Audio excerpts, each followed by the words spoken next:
Ngotima pesa mama kwa Mungu. Mete tuna tatenge tenge. Mete tatenge tenge. Bagungu babako. Ngotima vraiment na fina ye.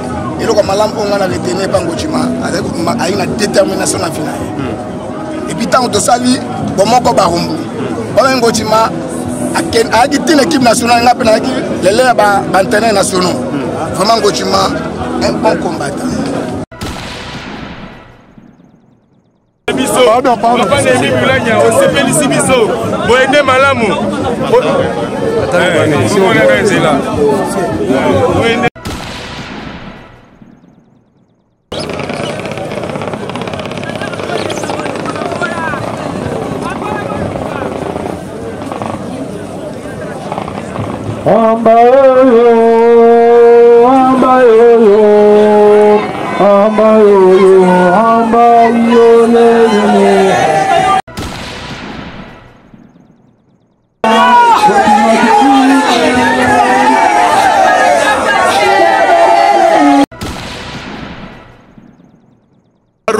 Barumbu, bisoza parmi bakoko ya Judo Club Saint-Paul.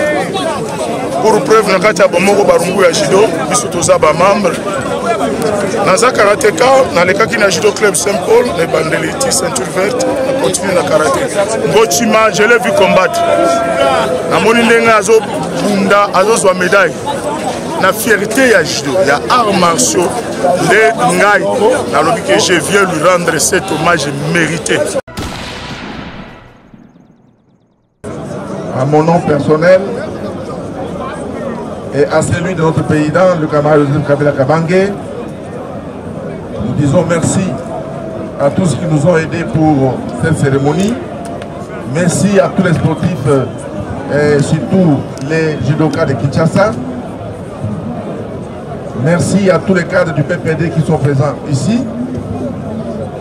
Merci à tout le monde. Que son âme repose en paix.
Eh, vous avez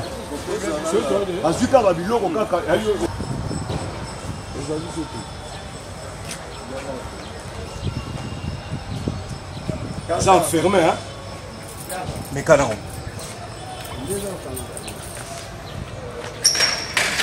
Voilà.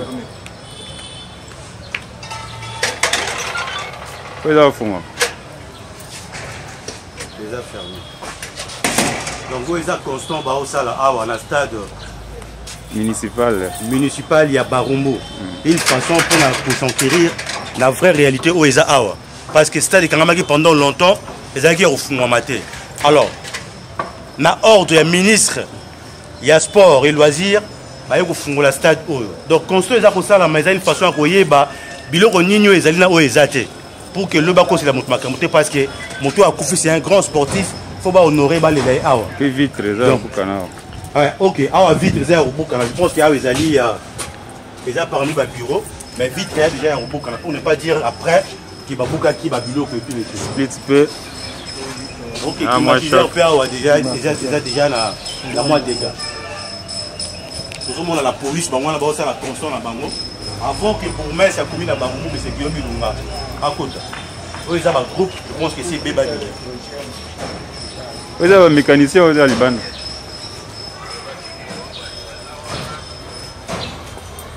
awa bamote eza bato ya libanda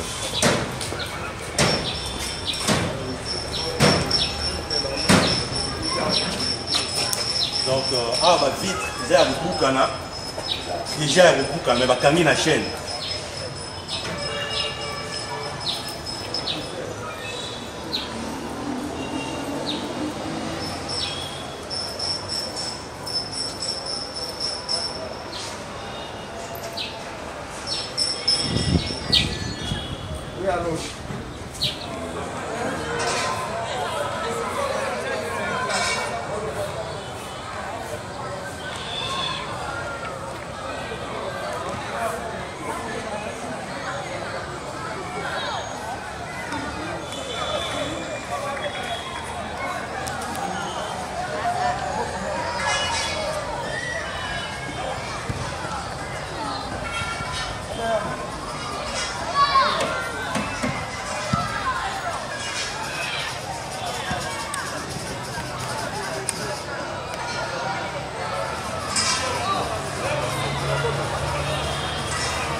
Alors bonjour na baimbo na biso ya monde entier.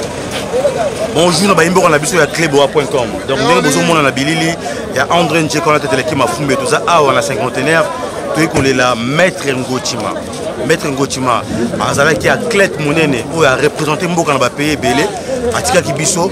Alors lelo population ne boza komona ba ko rendre ba dernier hommage parce que ne balobaka musicien balelaka ekaka na musique sportif pe de même balelaka ekaka na ba sportif ndenge ozomona ba sportif baruti na 4 coins de province de Kinshasa.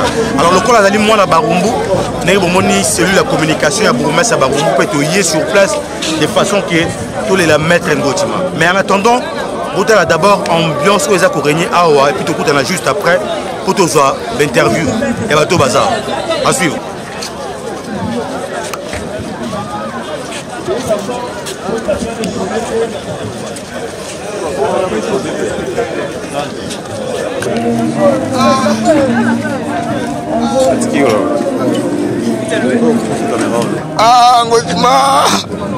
Ngotima pesa mama Barumbu mete tuda tatenge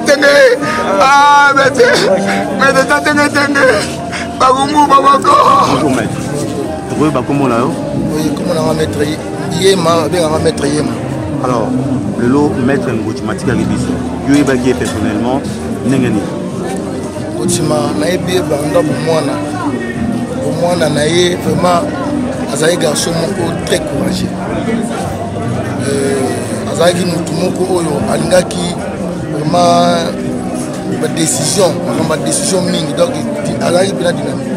Maintenant na judo azalaki mwana moko oyo apesaki na maboko ya maître moko babengaki maître Mola ye nde azwaki ye abandi na ye na judo maître Mola ok mingi babengaki abanobenge mingi moko abundi bakomba eloko matie basentir eza koganye na ye bandaki pouvoir koganye bakomba na bona junior azopase kaka basentir wana na komi na Barumbu kaka wana na Saint-Paul wana mula bazalaki na junior tandai kopesa liboso maître Digi apesi la mula aye kozwa relève wana azalaki mpenza bana ya Saint-Paul ya maître mais akufi na ceinture nini akufi na ceinture noire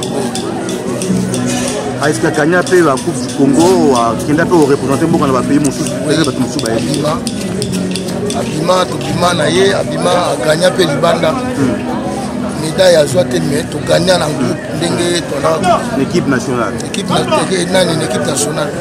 Alors, les lois Bisso, d'abord, cause à l'Iwan, il va te béler, il va pousser l'Iwan, mon brisque. Il va mettre, il va payer mon polo pour vivre pour ma camobélé dans mon sang. D'abord, par rapport, il y a mort, il y a un Ngotimabiso, Ngotimabiso. Il y a le Roni, il y a le Moto. Bon, Ngotima, premièrement, vous avez dit que Bomoko, Barumbu, tu as assemblé club Nyon sur Barumbu, tu as bien Bomoko, et Bandi, Bandase, no Senti, tu es au succès na Saint-Robert. Et tu as bien Barumbu Bomoko. Maintenant, c'est lui le président. Ok. Donc, il y a le président de Bomoko Barumbu, il y a un club Nyon sur il y a judo à Barumbu. Un vote qui est. Tout ça qui est parce que vous avez un garçon très courageux, na force, na épée, tout ça qui a une relation ébélée à partir de Ngotima. Mais autant là, attention, on va déranger. Attention, on va déranger. Mingi, vraiment, on a évité ce qu'ils arrivent pourquoi. Même toi, on a bonne air, mon estomac, tout ça. Habiter pour y aller, on pensait vraiment à ma mine. Donc on peut y résumer loin. On a évité ce matin, il y a Souka Awa. Attention, déranger qui est vraiment là, l'entraînement, tout ça. Et Tunisier a eu ça 2 semaines à jouer entraînement. Et 3e semaine, il y a Ayoki bien. Ayoki bien, qui est en forme. Maintenant, tu vas dire l'entraînement, mais à ça, vraiment la Libanda. Attention, après 2 semaines encore. À côté, à 3 jours après, à Daolo va shooter. Daolo va shooter à Kangamaki, à Sali tout. Il s'est mis à rater, et au coup, il a 0 R. Jeudi. Merci beaucoup, maître, pour le témoignage. Merci beaucoup. Alors, Nani, nous allons continuer, hein, maître Mola. Nous allons jour s'il vous plaît, on vient de Djeka. Il y a un bureau à promesse, à la commune à Barumbu. D'abord, maître Mola, bonjour. Bonjour. Jour à Souka, tout le monde a qui y a maître Ngotima, le bureau à promesse. D'abord, vous avez un jour à la tombe. Pour Ngotima, Olim c'est même qui pour le jour à Souka. Parce que Ngotima expliqué quand même Ngotima. Ngotima, Aza est pas un élève. Au Ngamou n'a pas formé. Pour la jaune, orange, verte, bleu. Pour passer ceinture marron, se mettre dans le roba. Ngotima, la vie n'a pas toujours dans la détermination. Vous voyez qu'il y a un par rapport à la route qui est là, il y a un talent récupéré. Ngotima, à la nara Yanaï. Yanaï. Passé jaune, individuel, Ngotima, la vie n'a Nengazali, Nengaki, à bêta liboso, ceinture noire, Yamasina. Automatiquement, la pièce est ceinture orange. Donc, dans ce passage dans le club, dans la même année, dans la Mamogo, ceinture verte. Puis, la pièce bleu.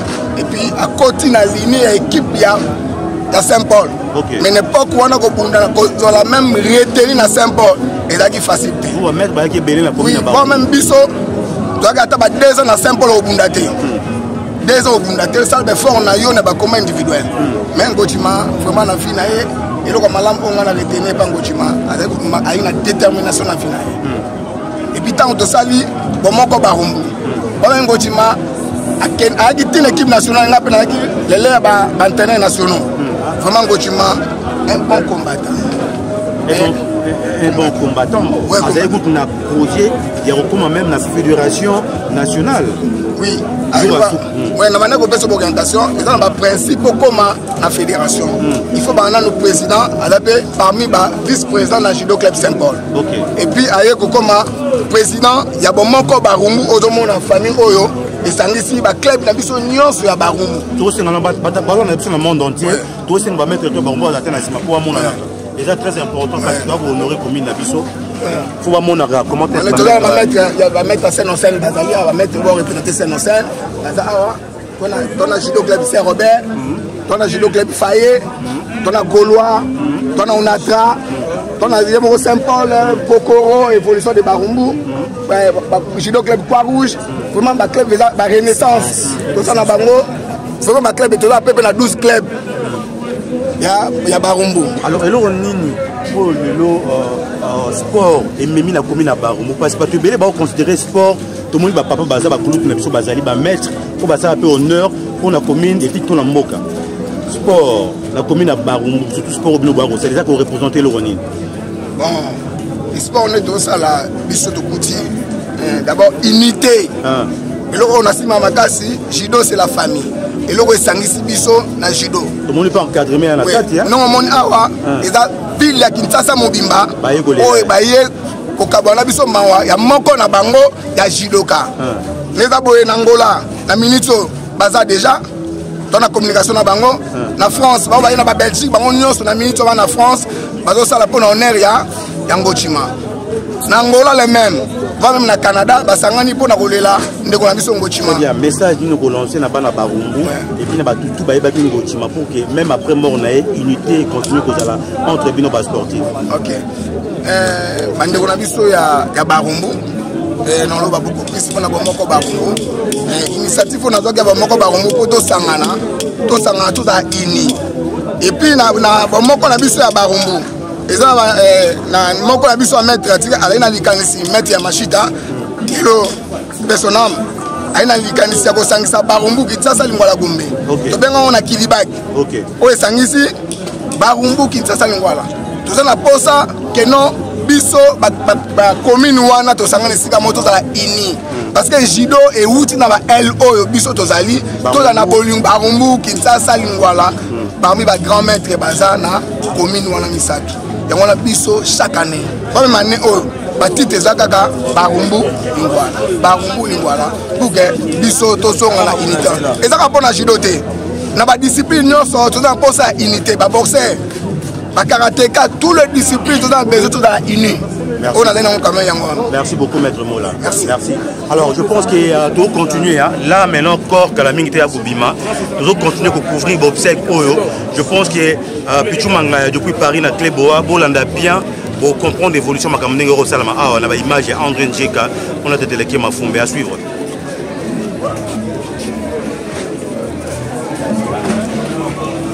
Pardon. Papa Nemi Mulanya, on s'est félicité biso. Boende malamu. Boende bien papa.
Voilà, chers amis, nous demandons à ce que chacun puisse prendre place.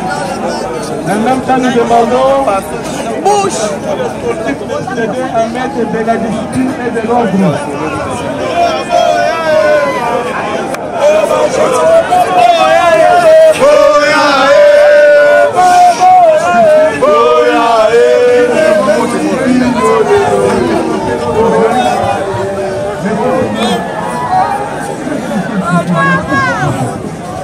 Veuillez dégager la chapelle aux danses, veuillez dégager.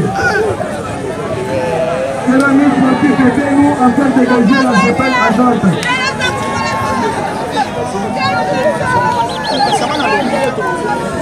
Dégagez la chapelle, dégagez la chapelle.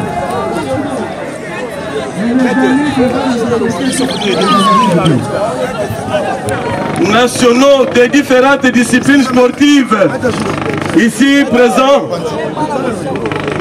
toutes autorités de l'État à vos catégories respectives, très chers camarades, très chers camarades sportifs, chères familles éprouvées, amis et connaissances, nous vous disons merci pour votre présence. Ceci témoigne de l'amour que vous avez porté envers notre camarade Mambou Vassa Junior, affectueusement appelé par nous Ngochima, qui nous a quittés. Voilà pourquoi je vais vous demander, toute l'assemblée, d'applaudir frénétiquement pour les camarades de Ngochima. Applaudissez pour les camarades de Ngochima, afin de saluer le combat qu'il a mené pour la République. Nous allons chanter l'hymne du parti, qui sera suivi de la pose du drapeau sur le cercueil et le dépôt des œuvres de fleurs par les camarades secrétaires permanents. S'en suivront les témoignages pour ceux qui se sont inscrits. Aussi viendra les mots du comité national de la Ligue de jeunes. Nous passerons à l'horizon funèbre avec les camarades secrétaires permanents, le professeur honorable Ramazan Chadari Emmanuel. Après viendra les mots de la famille. Après les mots de la famille, nous allons procéder au dépôt des œuvres de fleurs selon l'ordre que nous aurons à indiquer progressivement. Nous allons requérir de chacun de nous le silence et la discipline. Parti de tous les âges, le PPRD, c'est le grand parti du peuple pour la reconstruction et la réconciliation du peuple congolais. Adhérons tous avec fierté nationaliste, l'unité, le progrès, c'est ça le PPRD. Unissons-nous tous ensemble dans la démocratie pour les progrès du Congo. Adhérons au PPRD. PPRD, c'est le bonheur du peuple congolais. Le PPRD vivra, vivra, vivra, vivra. Le PPRD vivra, vivra, vivra, vivra. Le PPRD, oyez, oyez, oyez.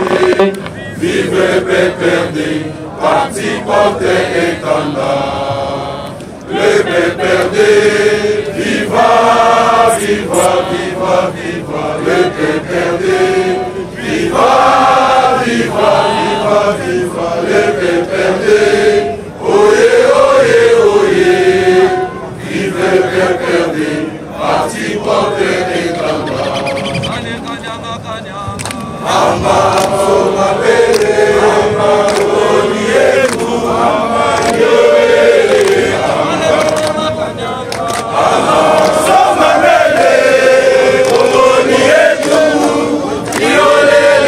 même temps qu'il s'ensuivra le dépôt de sa gerbe de fleurs.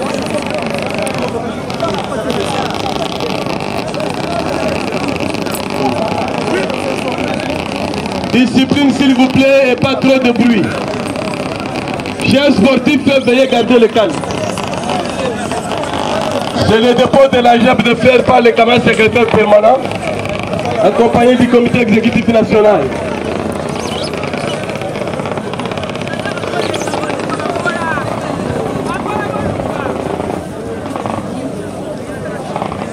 Amba yo, amba yo, amba yo, amba yo, le.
Bonjour.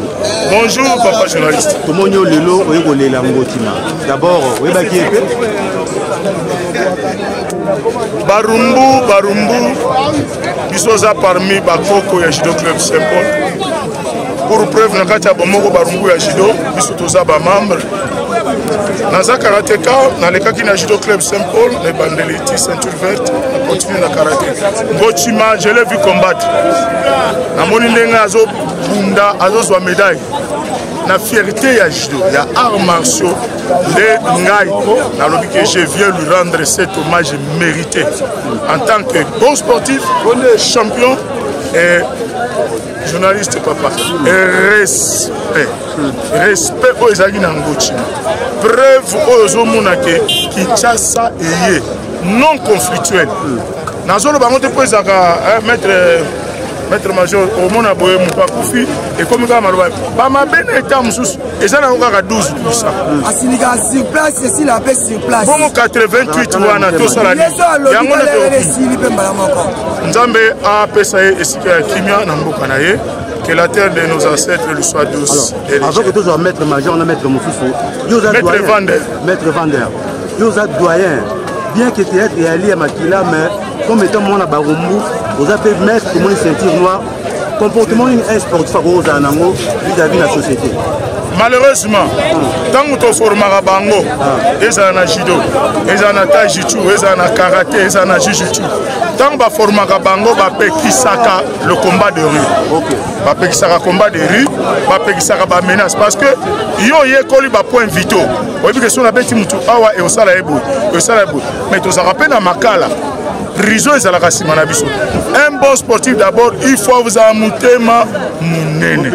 À quoi aussi kakanoki no quitte. Quand monsieur est aussi pour te faire comprendre, mais porter la main, porter le coup na moutoua et à ça sporter, c'est une infraction. Voilà le comportement que doit avoir un bon sportif. Quand il a sporté pour na canela qui Molière, étant en Koutana Molière, na beta et moi moroté, autumo inagete, ça la karaté pour la protection des autres, pour la bien-être nayo, pour se maintenir. Naturellement, une question. Achinanga. Merci beaucoup, Coton. Alors, maître major, Batini, par rapport à Liwa, il y a Ngotima. Par rapport, merci beaucoup à Liwa, maître Ngotima, et ça répète sa biso pe mayele. Tu vas regarder puisque maître à l'acquis social, maître à l'air consangisa, après Vanelle, tout ça, les clubs, maître à l'objet à poster par club comme belé, pour mayele, pour maté. En plus, à l'acquis président, na Barumbu Bomoko, na vice-président na donc maître à l'acquis social, na maman, na bana Miké, sur la Sili qui a minute sur la Sili. Yodo n'avons que la canne, mon ya canyon et lamba. Songa. Alors, Barumbu, est-ce qu'il y a art martiaux, banna donc, va mettre Barumbu deux fois. En tout cas, il n'y a pas de commissaire, il faut dans le commissaire de mettre Moukouna. Ok. C'est mettre Moukouna, il y a le commissaire de Judoka. Premier Judoka en Afrique, 3 matchs champion d'Afrique centrale. Et surtout, il y a un commissaire de Judoka, surtout en vie, le lot d'un pasteur, à Tika, il y a un Judoka dans le conseil. Les bisous peuvent continuer à relaxer, pour voir la cima.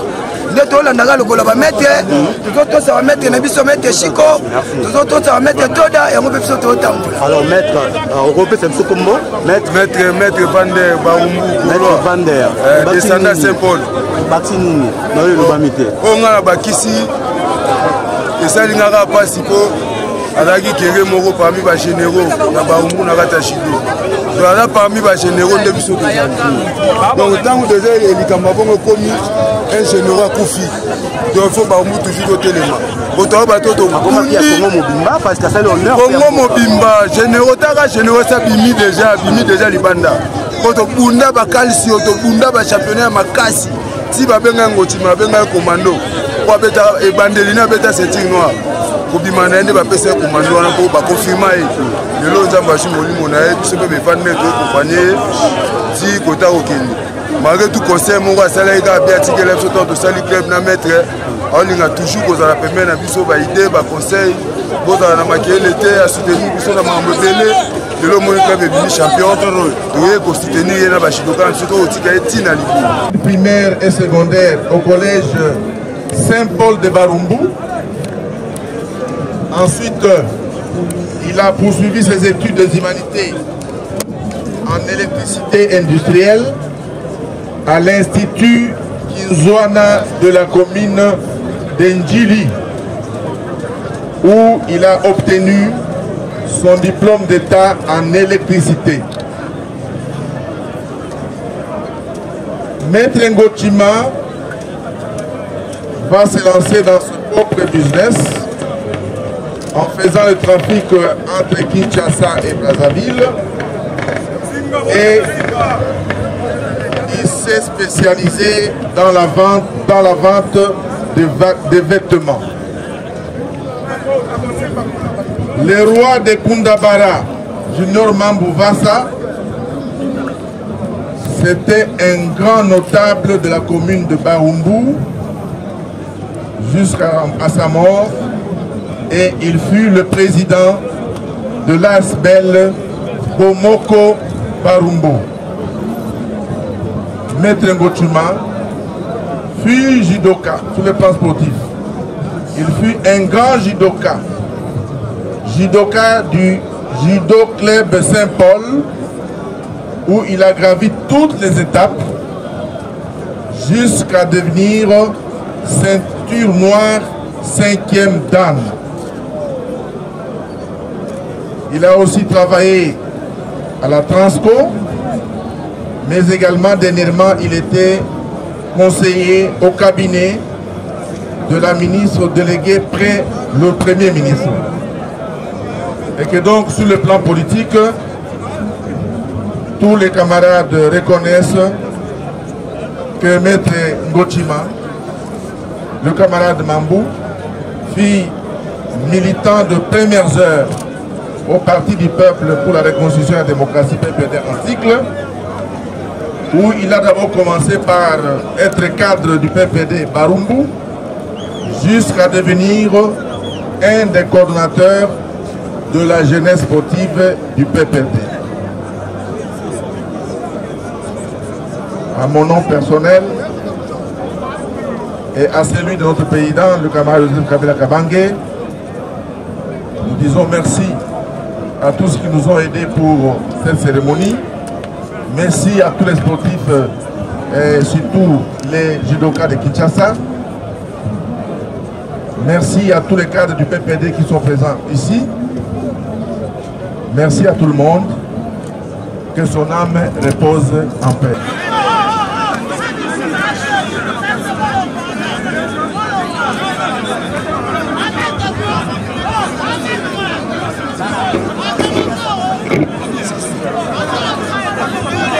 Cela étant,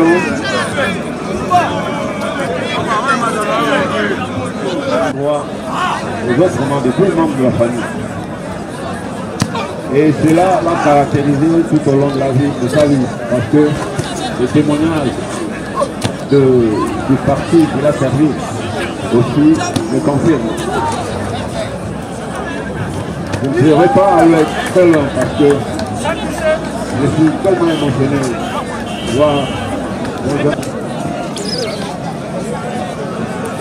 Mesdames, Mesdemoiselles,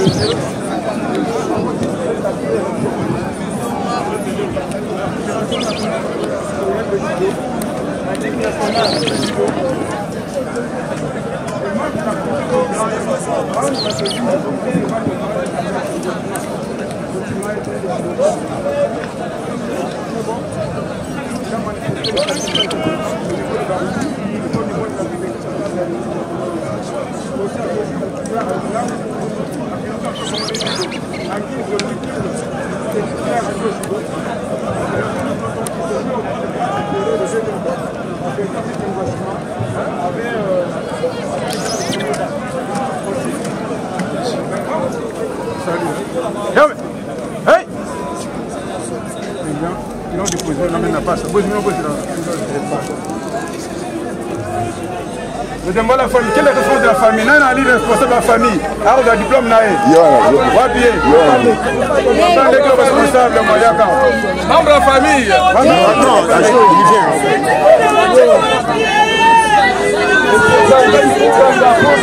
Voilà. Diplôme, il y a moi, il y a gardé souvenir. Il y a des c'est bon, c'est bon. Tour de la...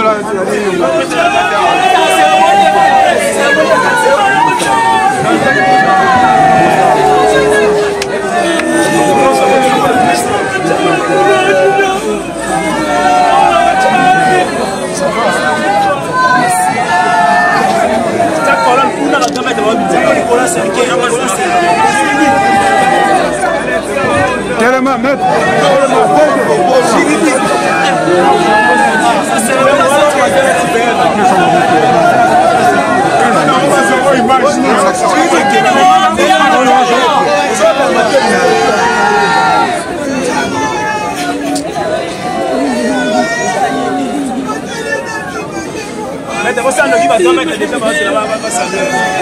Marchez rapide.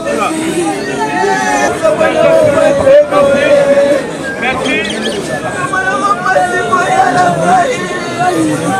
Veuillez dégager la chapelle. Vous allez déposer et tourner. Déposer s'il vous plaît, veuillez dégager la chapelle. Monsieur Jean-Jacques, vous avez déposé, c'est bon. Merci de procéder à la programme. Merci. Merci.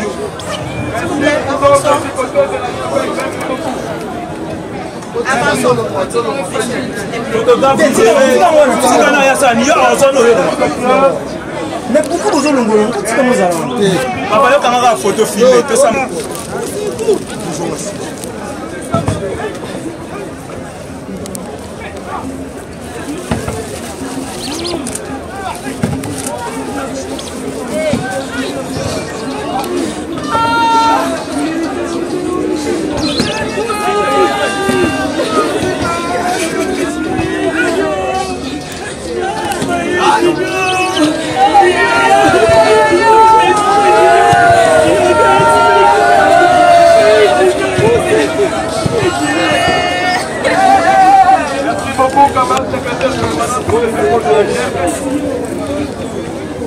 Nous invitons le président du groupe parlementaire PPD, accompagné de tous les députés et sénateurs ici présents.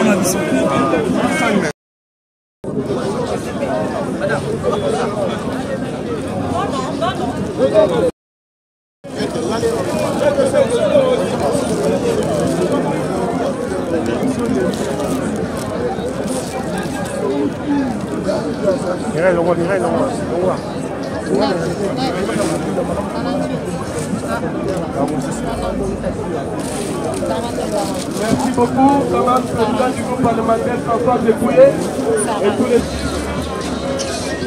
Allez, quelqu'un se prépare.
Pardon.